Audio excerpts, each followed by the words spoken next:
Love post-game.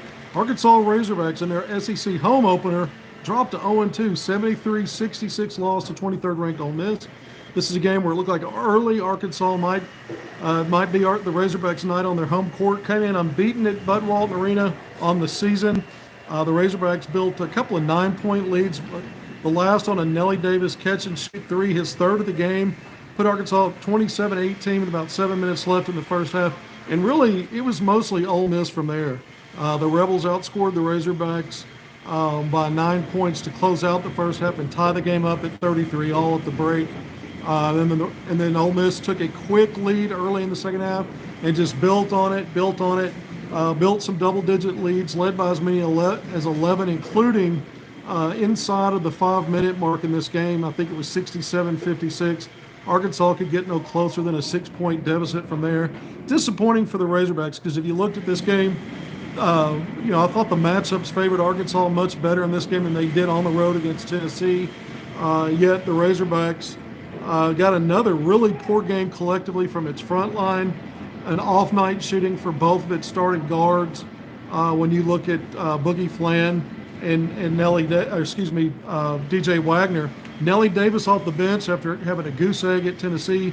There might have been a little silver lining there. 15 points tonight, 11 of those in the first half. He did catch fire from three there. After missing his first three-pointer, I think he made his next three. Again, Arkansas built that 9-point lead. But this is a disappointment for Razorback fans, for these Razorbacks. John Calipari in the post-game press conference actually seemed upbeat. One of the first things he says was he knows he has a good team. He said that this is a harder job with this team in this season than he thought it would be. When he was asked about that, he said, well, it's because the league's even better than we thought it would be. So that makes the job even harder. But he thinks Arkansas has plenty. Obviously, the Razorbacks have opportunities to pick up quad one wins. This was a quad one loss tonight, by the way. Razorbacks 1-4 in quad one games. Back-to-back losses for the first time this season, by the way, for the Razorbacks. And the other thing is now Arkansas is 1-4 in quad one games. 10-0 against quad 3, 3-0 there, 7-0 against quad 4. So combined 10-0 against quad Q3 and Q4, 1-4 now in quad 1. And again, back-to-back losses for the Razorbacks to open up league play. There are 4 teams unbeaten in the league after the first set of games. Actually 5. Texas A&M was down 10 last I checked, early second half at Oklahoma. So if the Sooners win, both of those teams would be 1-1, and you'd have 4 SEC teams unbeaten.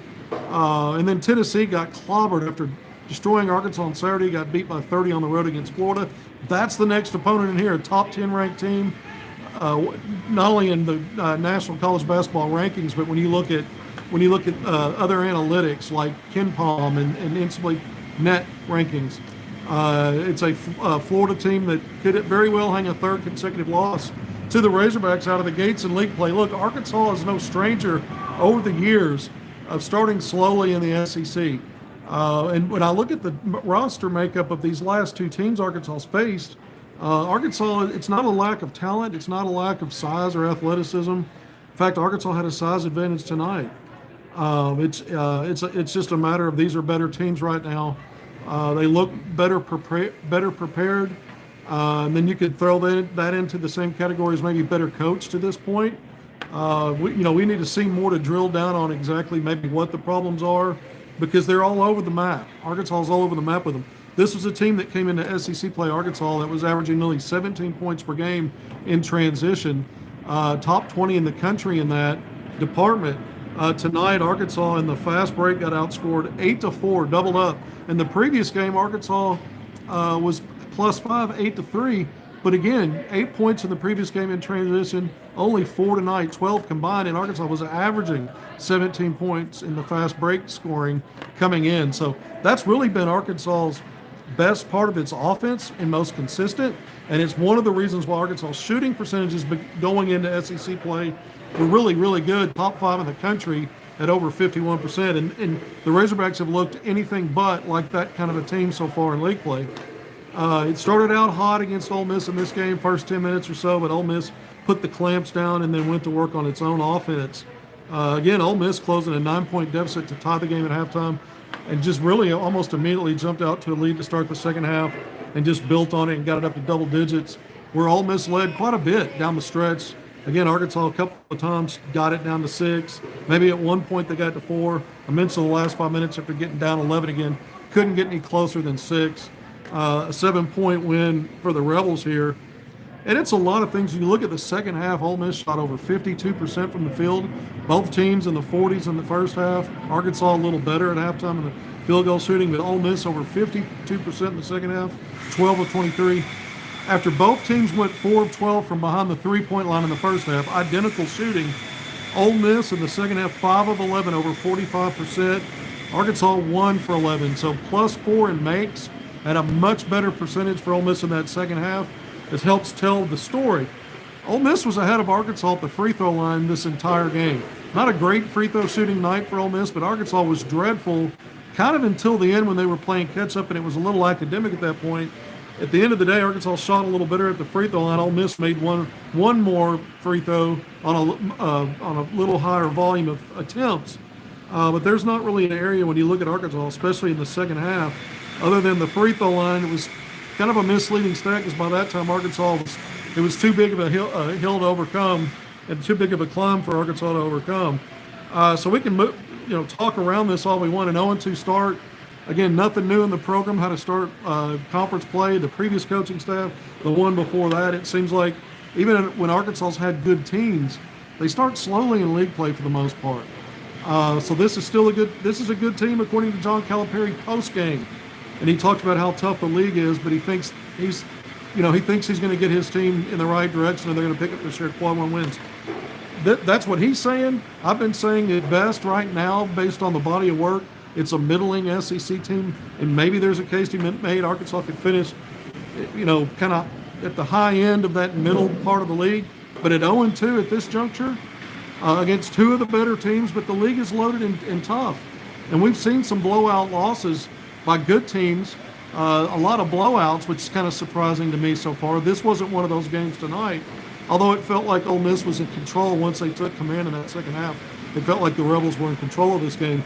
Arkansas, the Rebels played man-to-man. They went zone. They did some zone trapping, 3/4 court, different things to slow Arkansas down. And I thought Arkansas, the first half, when they went up by 9, it's what we've seen all season with this team.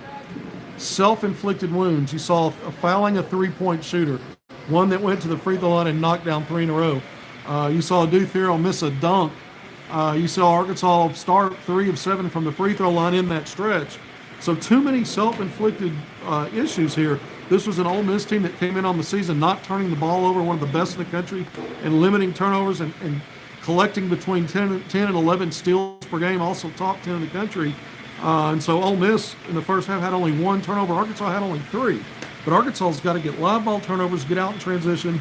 That's the best part of what Arkansas does to help themselves on defense and offense. That wasn't there for a second consecutive game for the Razorbacks. And so teams are taking that away. They're either just too good and you played too many quad 4 opponents and loaded up your stats that way. Maybe a little deceiving there, but Arkansas, with 1 quad 1 win against a really good Michigan team that I believe is still unbeaten in the Big Ten and had back-to-back road wins over ranked top 10 Oregon and then top 25 UCLA. That remains Arkansas's best win, but it is a good win. Arkansas can still build on that. There's at least 1 quality win and not too many quality losses yet. But this is a bubble team at best. I think it was still a 9 seed on Tuesday after losing Saturday at Tennessee. Arkansas didn't get beat up too bad in the analytics after getting beat by 24 in that game, after losing by 24. I think losing on its home court to this team is as good as Ole Miss is and ranked higher in net than Arkansas coming in. I think it's going to be a little bit more damaging for the Razorbacks. There'll be a little bit more of a slide, but a bubble team at best right now. And we'll see. We'll see when Lenardi, that's the one I follow, on Tuesday of next week puts out his rankings, because Arkansas, his update on his bracketology, because Arkansas's got that game against Florida, and that could fix a lot. You win a game like that, and it gets things turned around for you. And a 1-2 start, if you split this week at home, a 1-2 start in league play is not terrible, not disastrous. 0-3, it's still early. You can overcome that, but it's going to definitely feel like a disaster start. There's no other way to there's no reason to sugarcoat that, and no other way to really frame it.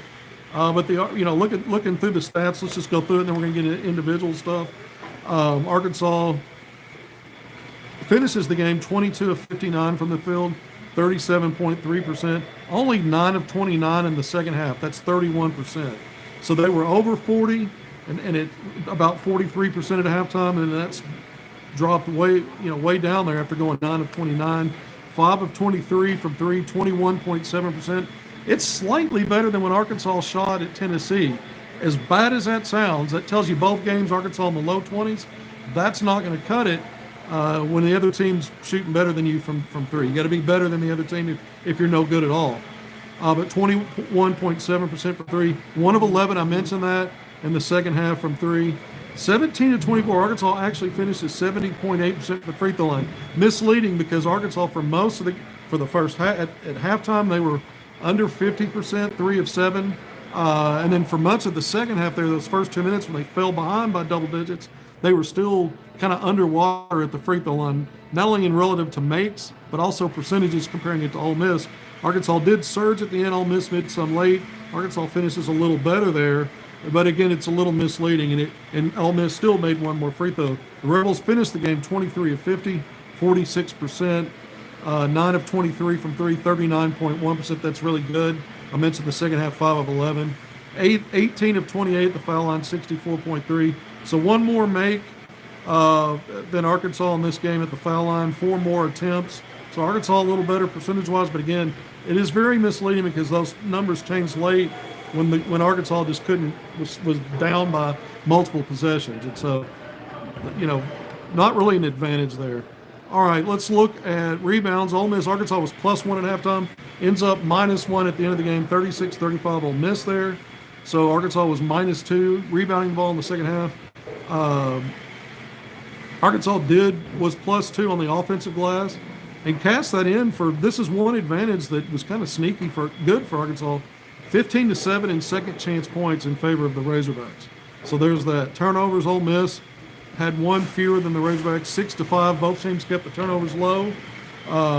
Points off turnovers, Arkansas was actually +2, 6-4. But again, Arkansas needs to create a lot of live ball turnovers. They need to get in transition and get points off turnovers and get fast break scoring. And they just can't generate enough of that in these first 2 games of league play. Points in the paint, Arkansas was actually +2 there, 28-26. Bench scoring, Ole Miss, points in the paint, Arkansas was +2, 28-26. Fast break, Ole Miss, I mentioned it earlier, doubled Arkansas up there, 8-4. Just a low amount of transition points, and you even gave up more than you got if you're Arkansas. Bench scoring, Arkansas won that 18-12. Much of that was Nelly Davis with his 15 points. I believe Carter Knox, who started, had 3. Somebody else had a little scoring off the bench there, I guess, for the Razorbacks. Hogs were 4-2 in blocks, so +2. Ole Miss 5-2 in steals. So Ole Miss only got half of the steals it normally gets. Remember, Ole Miss doesn't turn the ball over a lot either. So it was a game where steals and turnovers didn't really hurt or help either team, and Arkansas needed it to help. Ole Miss finishes 13-12, +1 in assists. Arkansas at halftime in a tie game and effectively was +3 in assists, 9-6. So Ole Miss with a better second half in distributing the basketball. And so we'll go through Arkansas stats. Adu Theriot, the team's leading scorer and rebounder on the season. 17 points, 9 rebounds, led the way. 7 of 12 efficient from the field. I mentioned the missed dunk. Only 3 of 5 at the free throw line. 60%. That's not going to get it, but he always does a little bit of everything. I mentioned the 17 points, 9 rebounds. He had 2 assists, 2 steals, and a block. And he actually was a box scorer +2 in this game. He only played 28 minutes, but a box score +2. Nelly Davis finished with 15 points. He'd missed 2 games prior to Tennessee and then went 0 for 4 shooting, I believe, in that one. Goose egg on the scoreboard. He was 4 of 9 overall from the field, 3 of 7 from 3. I think he started 3 of 4, so he missed his last 3. Made all 4 of his free throw attempts. Here's the thing about Nelly. And Calipari said it at the post-game press conference when I asked about his performance tonight, and he said one of the things he really likes about him is he'll make free throws. Now, he's been like an 89% free throw shooter on the season. The problem is he's not creating shots. If you look at his scoring tonight, it was off catch and shoot. And so the only way you're really going to start mounting free throws is you got to have a drive game and get closer to the basket on your drives and attack the rim, and that just really hasn't been who Nelly Davis has been yet this season. We'll see if it's in the bag at some point. But I mean, now you're 11-4. You're 11-4 on the season. 15 games in a 31 game regular season. You're about halfway home, and we haven't seen that part of Nelly yet, which was what he was projected to be coming in. But he got the 15 points. Boogie Flan, a really off shooting night for Boogie. A poor game all around shooting the ball. 5 of 20 overall from the field, including 1 of 8 from 3. And then 3 of 5 at the free throw line. He's usually a reliable, dependable free throw shooter, around over 80% or right at 80%. 3 of 5 tonight. He did have 6 rebounds and 5 assists. So Boogie's going to give you. He's one of the top facilitators in the country. So the 5 assists don't surprise you. The 6 rebounds, strong game for him on the glass. DJ Wagner, 11 points, and also in double figures. Arkansas had 4 players in double figures, pretty balanced. But a bad night for him as well, shooting 4 of 13 from the field, 0 of 5 from 3. He's been hovering around 40% as a 3-point shooter, has not shot well. I think he was 1 of 5 at Tennessee. So 1 of 10 combined in the SEC for DJ Wagner. But he did make all 3 of his free throws. Didn't do a lot. I think he had 2 rebounds, and I don't think he had any assists. But when you combine DJ and Boogie tonight shooting the ball, they scored combined for 25 points, but they combined for 9 of 33 from the field. That's not going to cut it. And a combined 1 of 13 from 3 is even worse. But the front line, I mentioned it earlier. Jonas Adu had that pocket of games when Arkansas was on that winning streak in December where he looked like he was really coming on. Then he had an illness that limited him in the game. He didn't look well. He didn't play well against Tennessee. He did not play well tonight. He was double teamed a lot when he would catch the ball. But man, the hustle stats and the other things, it just wasn't there. Trevor Brazile off the bench, another poor game for him, I think. Big Z was limited due to tweaking his ankle again. Calipari said he tweaked it in practice. He was actually going to start him tonight. He didn't play in the first half, and Calipari asked him at halftime. He said he asked him, can you go in the second half? And so Big Z gave him a few minutes in the second half.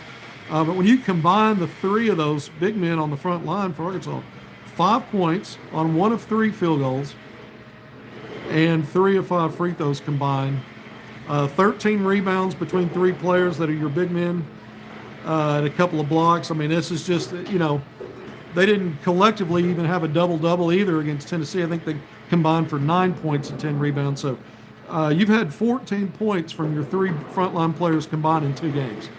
You're not going to win games in the SEC if your front line doesn't come to play and doesn't give you production. And Arkansas saw that from this group, especially the Adu and Brazile in that winning streak when they really started to surge and give Arkansas production, getting on the glass, scoring at the rim,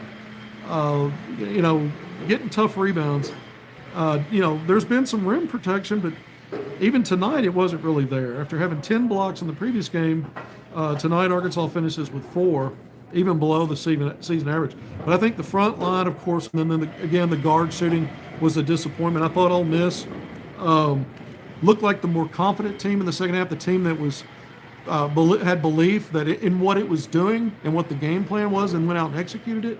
And I thought Arkansas, it was a lot of self-inflicted wounds in the first half and then just not be able to execute in the second half. Not a lot of turnovers in this one, but at the same time, it's just little things. Fouling 3-point shooters, missing a dunk, being poor at the free throw line for the longest stretch until the game is really kind of over. And then you're playing catch up and you do a little better there, but it just wasn't enough to turn the tables.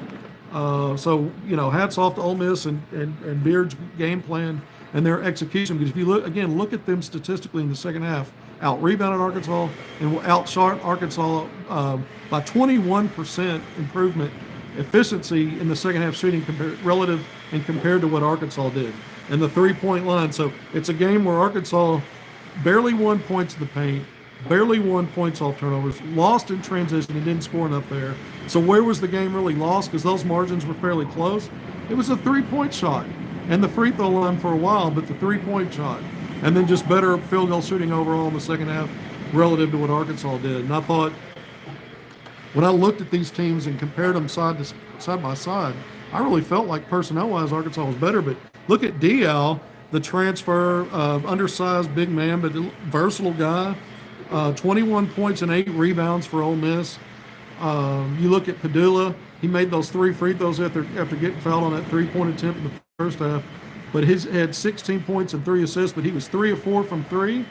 Had some open threes off long rebounds.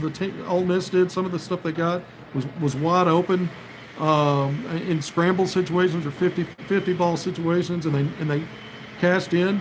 And he ended up 5 of 7 at the free throw line. But Padula, also, second leading scorer tonight for Ole Miss. Dre Davis, a transfer guard, 10 points. Matthew Morrell, I think he's a 5th or 6th year senior guard, 9 points. He had a couple of threes. Morrell visited Arkansas. He was recruited back in the day by the Razorbacks' previous coaching staff, and he took a visit on the same. He took a visit at the same time that Moses Moody, Pro Hog, took a visit. So they were on the campus at the same time on the same visit, and that might have actually been an unofficial visit that Moses Moody took when Mike Anderson was still the head coach. I'm not sure about that. I got to go back and look at that because I know his official visit was with KK Robinson. Both of those guys signed in that 2020 class later. So it was a different visit date, and it might have been even the Mike Anderson era prior to Musselman. But that tells you how long Matthew Morrell's been playing for Ole Miss. All right, so really 21 minutes in, there's not a lot more to say. I think when you look at the top of the league, Mississippi State 2-0 in the league, a good team. I don't know that we knew they'd be this good. They look really good right now. We know Chris Jans, defensively, his teams are always locked in. That's, they're an interesting way they play, but they're really good right now. No surprise at all that Auburn and Alabama are still unbeaten so far. And then Florida looks like a really good team. But, outside of that, everybody's got at least one loss, some with 2. This is not over for Arkansas in terms of moving up and improving on this. It doesn't look very promising with Florida coming in the way Florida's playing compared to how Arkansas is playing right now, but you just never know. That's why they play the games. There's also inclement weather coming in. I don't know how bad it'll be in the state or in northwest Arkansas, but sometimes when teams are traveling and it's bad weather, it can throw their schedules off, and that's in the past, recent past, long past, that's helped Arkansas playing at home. Not saying that'll factor in at all, not saying it'll be a problem, but something I kind of thought about tonight after this game ended the way it did. 0-2 for the Razorbacks. I mean, again, this is not anything new in this program of these really slow starts to SEC play. Doesn't make it all right. It's not a justification, but Arkansas can overcome it because they've done it in the past. Last year, I think the team started 1-6 and never overcame its problems and ended up having a losing season. This team has better personnel than that team did. Calipari said in the postgame, these are good kids and they work hard, so he believes in them. That's good enough for me for now but they got to start proving it. Good enough to me to believe that he believes it. But even soon, if this thing unravels, it'll get to a point where I'll start questioning what Calipari really thinks this team can do. Right now, I believe that he thinks that he can get it turned around and they've got the chops to do it. Arkansas's got a couple of pros on this team, Boogie Fland and Adu Thero, in terms of at least getting drafted. I think I don't think the first 2 teams that Arkansas's played necessarily has any. That just goes to show you in college basketball, you probably need pro-level players to make a deep run, but not always, not in every case. And when we start talking, dominating or being really good in a conference like this, and then even postseason. But Arkansas, I still think the pieces are there. I still have huge question marks, though, with Jonas Adu and Nelly Davis, both preseason All-SEC. And so far in league play, only Nelly Davis's 15 points tonight, was even admirable. Certainly not an all-league performance. Arkansas's just got a lot of question marks. I mean, this is a game I felt like Arkansas should have been better at rebounding the basketball than its opponent. I could point to a lot of things where the Razorbacks are just not playing at the caliber of the competition at this point. And then again, Florida makes things even harder when the Gators come in for the 3rd game in conference play on Saturday. All right, we're going to wrap it up now. I want to thank you for joining me on HogvilleNET YouTube Live. Appreciate the folks that have joined us tonight. A disappointing night as the Razorbacks lose at home, 73-66 to 23rd ranked Ole Miss. If something breaks before the weekend, we'll come back on and do another segment. But until then, I'll be doing at least a post-game, potentially an in and post-game like I sometimes do when I'm not here. We'll see if the weather allows me to get up from Little Rock to Fayetteville. But until the next time, take care, and we'll see you then.